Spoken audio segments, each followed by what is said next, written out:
जय श्री राम। कृष्णं वंदे जगद्गुरुं।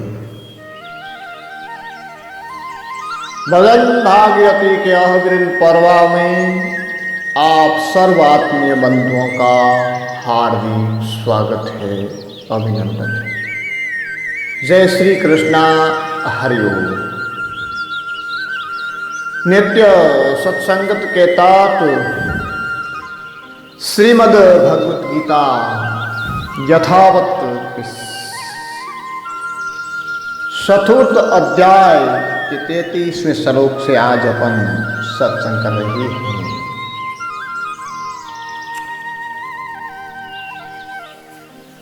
बोलो कृष्ण कन्हैया लाल की जय हो।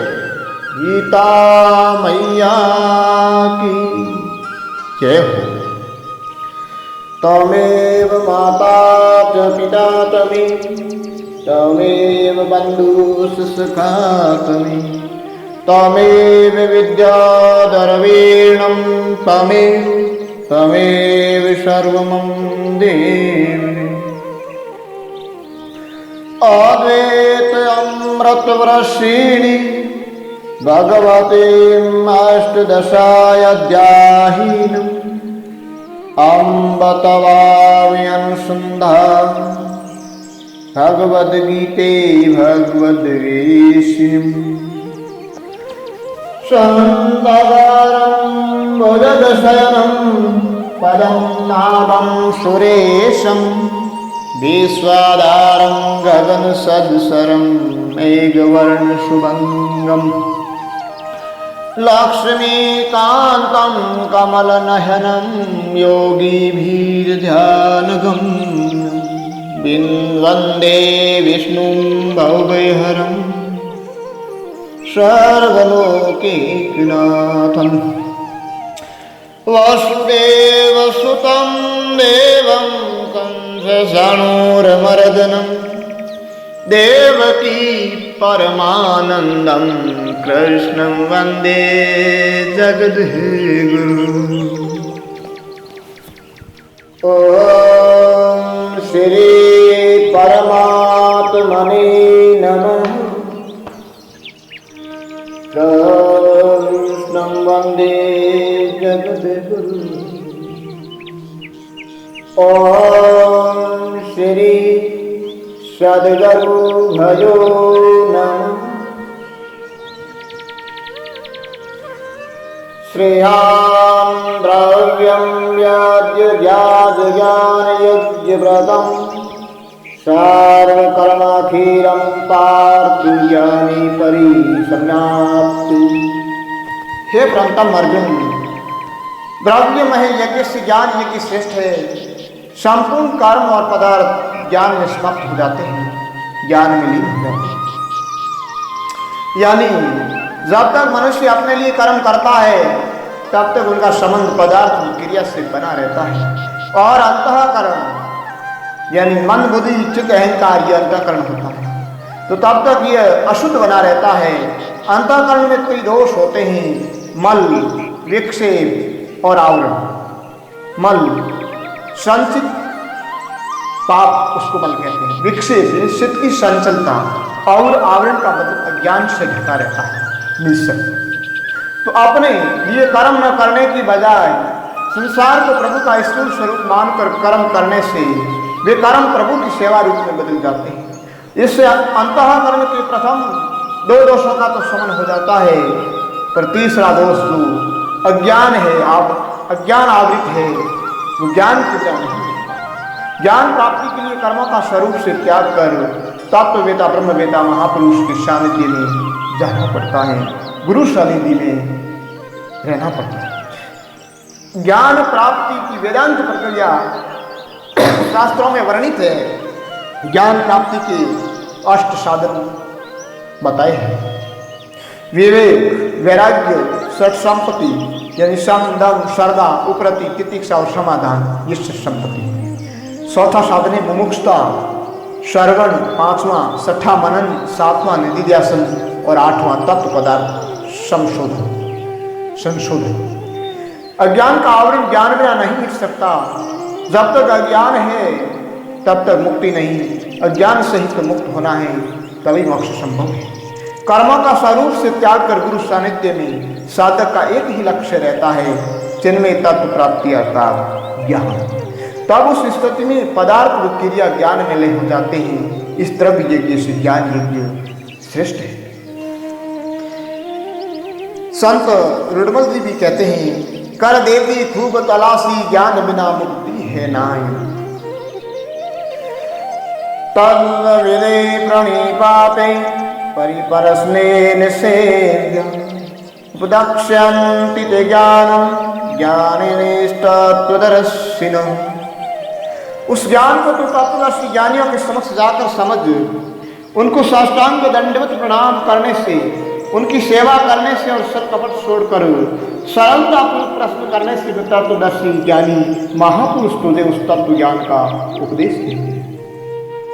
विशेष तो इसने बताया है कि स्वरूप प्राप्ति वाले महापुरुष सब एक समान होते हैं। तब श्री कृष्ण ने अनुरागी जिज्ञासु साधक के लिए तत्वदर्शियों के पास जाने की बात बताई।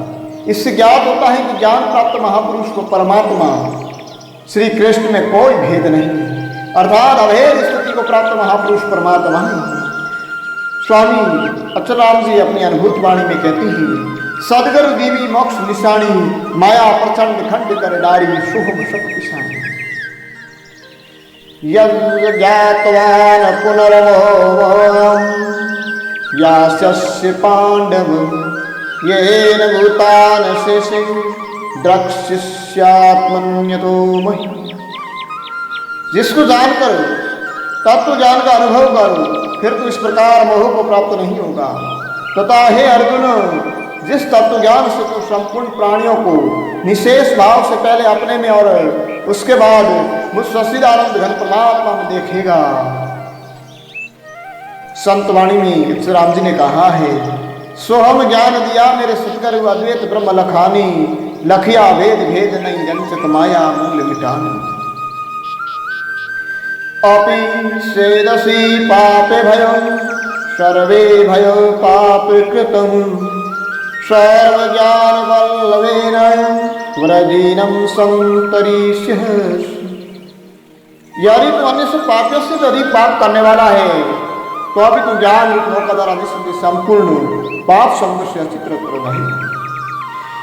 यथेदांसि सम्मिलो अग्निर्भस्मास्तु कुरुते अर्जुन ज्ञान अग्निः सर्वक्रमाणि भस्मसात् कुरुते तथा। क्योंकि हे अर्जुन, जैसे प्रज्वलित अग्नि ईंधनों को सर्वथा भस्म नहीं कर देती है, वैसे ही ज्ञान रूप अग्नि समस्त कर्मों को भस्म नहीं कर देती है। स्वामी सुखराम कहते हैं, सभी वासना ज्ञानी करी नासा ब्रह्मानंद लयो निवासा। नाहि ज्ञानेन सदृशं पवित्रमि विद्यते तत्स्वयं योग संसिदः कालेन आत्मनि विन्दति। इस मनुष्य लोक में ज्ञान के सदृश पवित्र करने वाला निसंदेह दूसरा कोई साधन नहीं है। जिसका योग असी तरह सिद्ध हो गया है वह तत्व ज्ञान को अवश्य ही स्वयं अपने आप में पा लेता है। श्रद्धावान लभते ज्ञानम तत्परो शयन्तीन्द्रियो ज्ञानम लब्ध्वा परा शांतिम अधिगच्छति। जितेंद्रिय साधन प्रायण और श्रद्धावान मनुष्य ज्ञान को प्राप्त होता है और ज्ञान को प्राप्त होकर वो तत्काल परम शांति को प्राप्त हो जाता है। अर्थात इंद्रिय स्वयं द्वारा श्रद्धापूर्वक भजन करने से ज्ञान की प्राप्ति हो जाती है। इन तीनों का मिलन आवश्यक है, फिर ज्ञान प्राप्ति पर तत्क्षण साधक परम शांति में समाहित हो जाता है, परमात्मामय हो जाता है, ब्रह्मानंद में नित्य मग्न रहता है। अज्ञासारदांश संशयात्मा विनिश्यति न अयं लोको अस्ति न परो न सुखम संस्यात्मनः।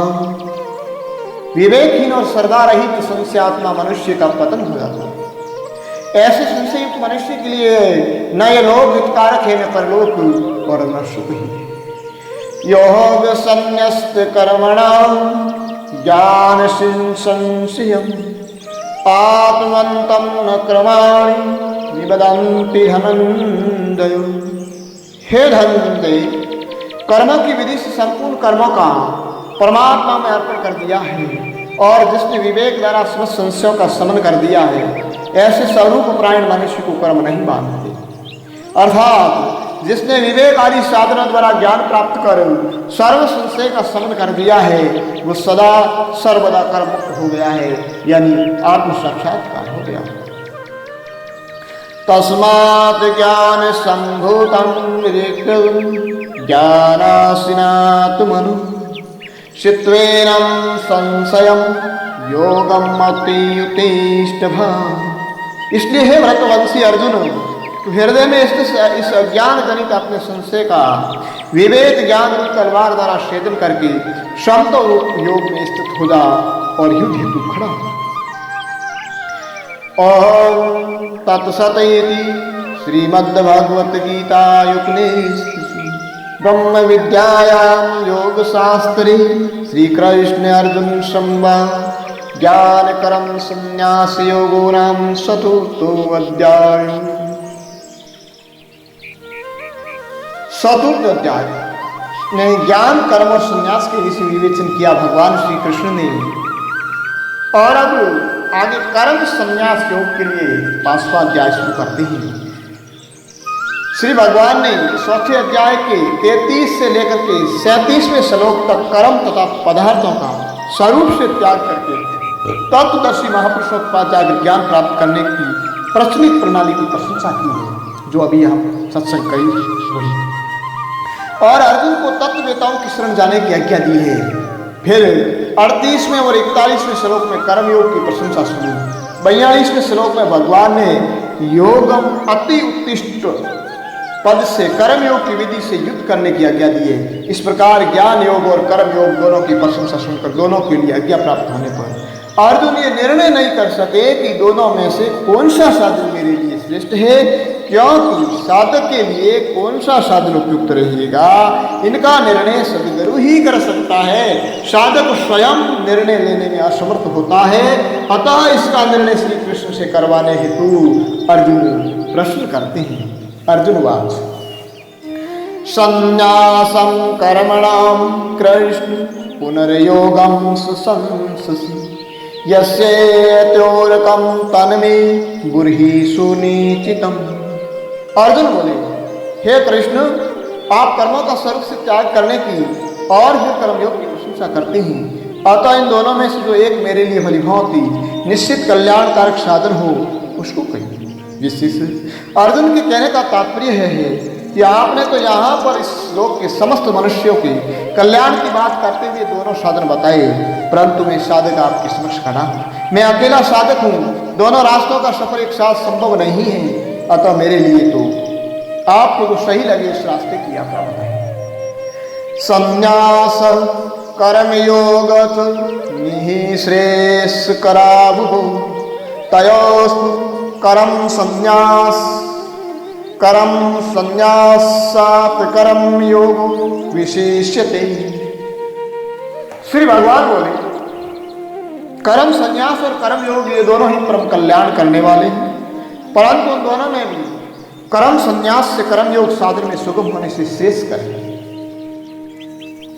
यहाँ बात साधन विषय चल रही है, साध्य विषय नहीं है। साधन साध्य को प्राप्त करने हेतु होता है, साधन अज्ञानी के लिए होता है, अनुभव कराने। अब तो साधन एक दूसरे से श्रेष्ठ हो सकता है, परंतु साध्य एक ही समान होता है। यह सनित्य सन्यासियो न द्वेष्टि न कांक्षति निर्द्वंदो हि माबाहु शुकं बंधात् प्रमुच्य। हे अर्जुन, जो मनुष्य न किसी से द्वेष करता है और न किसी की आकांक्षा करता है, वो कर्म योगी सदा सन्यासी समझने योग्य है, क्योंकि द्वंद्व से रहित मानव सुखपूर्वक भवबंधन से मुक्त हो जाता है। निराग द्वेष धर्म धर्मांतरों से हमारे अंतःकरण में घर किए बैठे, जो समता की स्थिति उत्पन्न नहीं होने देते और समतो बिना बंधन टूटते नहीं तथा कर्म किए बिना इन राग द्वेष का समन नहीं होता। अतः साधन कर्म से ही इनका नाश होता है। सांख्ययोग पृथग्बाला प्रवदन्ति न पंडिता एकं प्यायस्तं सम्यक भवो विदन्ते फलम। उपयुक्त संन्यास और कर्म योग को अभोधन अलग अलग फल देने वाले कहते हैं, न कि पंडित जन, क्योंकि दोनों में से एक में सम्यक प्रकार से स्थित मनुष्य दोनों के फल रूप परमात्मा को प्राप्त कर लेता है। यत् सांख्ये प्राप्यते स्थानं तदोगेऽपि गम्यते एकं सांख्यं स योगं स य पश्यति स पच्यति। सांख्य योगियों के द्वारा जो परम धाम प्राप्त किया जाता है, कर्म योगियों के द्वारा भी वही प्राप्त किया जाता है। इसलिए जो मनुष्य सांख्य योग और कर्म योग को फल रूप में एक देखता है वही अतल। योगी का फल तत्व प्राप्ति है जो अचल अटल अक्षय है। अतः सांख्य व कर्म दव्य योग से वही प्राप्त होता है। अतः साधक को अपनी सुरुचि सुगमता अनुरूप को एक मार्ग चयन कर देना चाहिए। अन्य संत महात्माओं ने भी अपनी अनुभव वाणी में कहा है। संत हरिराम जी महाराज वैरागी कहते हैं, साधो भाई सदा आनंद में रहना, सतगुरु जी की सैन परख कर अक्षय मंडल भर लेना। योगेश्वर अक्षय मंडल आसन स्थायी मंडल अक्षय सही नहीं उड़ रहा जनगर जोग कमाई। यह यथावत गीता के लेखक रचित अनुभूत वाणी है। संन्यासस्तु माबाऊ दुःखमाप्तो योगतो यो वियुक्तो मुनिरब्रह्म न चिरेण अधिगच्छति। परंतु हे माबाऊ, कर्मयोग के बिना संन्यास से होना कठिन है। मननशील कर्मयोगी शीघ्र ही ब्रह्म को प्राप्त हो जाता है। ब्रह्म प्राप्ति केवल अहम ब्रह्म अस्मि ऐसे कहने मात्र से नहीं होने वाला। यह वास्तविक ज्ञान का विषय नहीं है। ब्राह्मी स्थिति प्राप्त करने के लिए कर्म करना ही पड़ेगा, साधना करनी ही पड़ेगी। कर्म ही कर्मों को काटेगा, तभी आखिरी स्थिति होगी।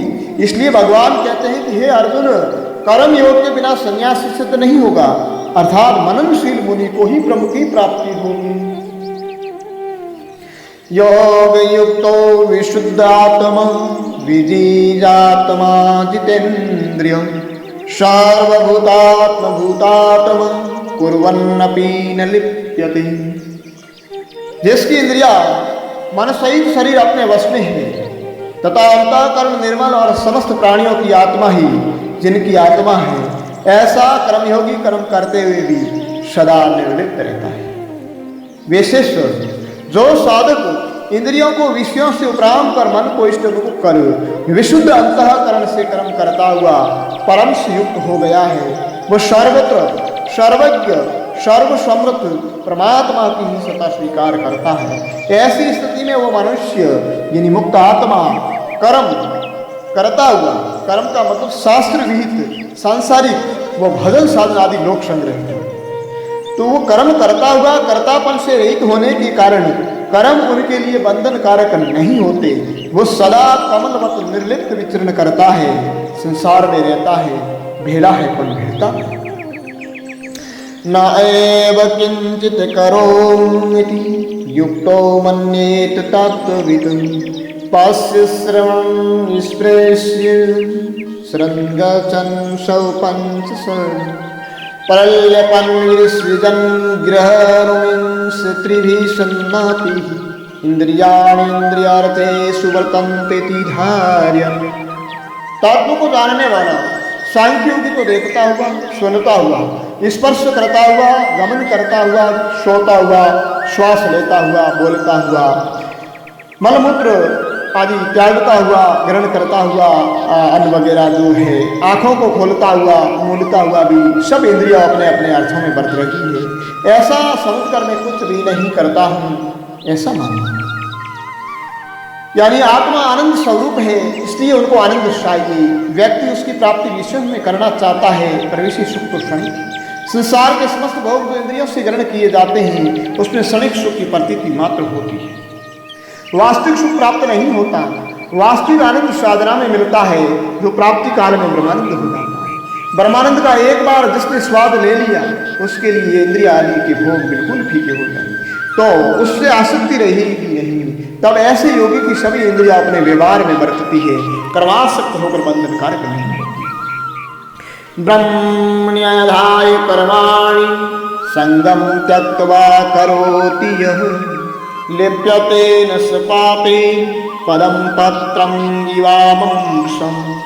जो भक्त योगी समस्त कर्मों को परमात्मा में अर्पण करके और आसक्ति का त्याग कर कर्म करता है, वो पुरुष जल से कमल के पत्ते की भांति पाप से लिप्त नहीं।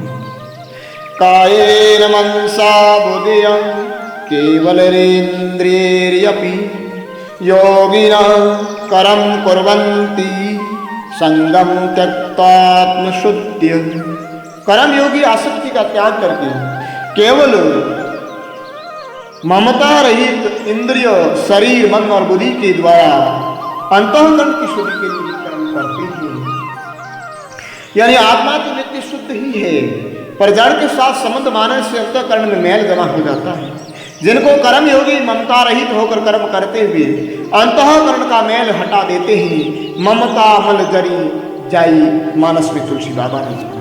अतः अहमता ममता पूर्व माना गया संबंध विच्छेद होते ही शुद्ध आत्मा ही प्राप्त होता है, जो पहले से ही विशुद्ध ही था, केवल ब्रह्मवश मान लिया। योक्त कर्म फलम त्यक्त्वा शांतिम आपनोति नैष्ठिकम् अयुक्त काम कारेण फले शक्तो निवत्यते।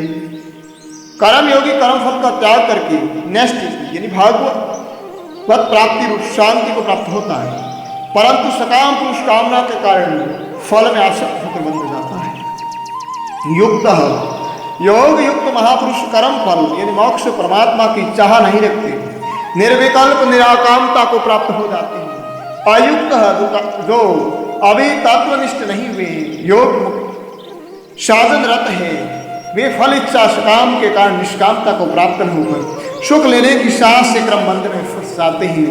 अतः साधन पर्यंत जो साधक सुख की चाह और सिद्धि की कामना मन में नहीं रखता है, उनको ही सिद्धि प्राप्त होती है।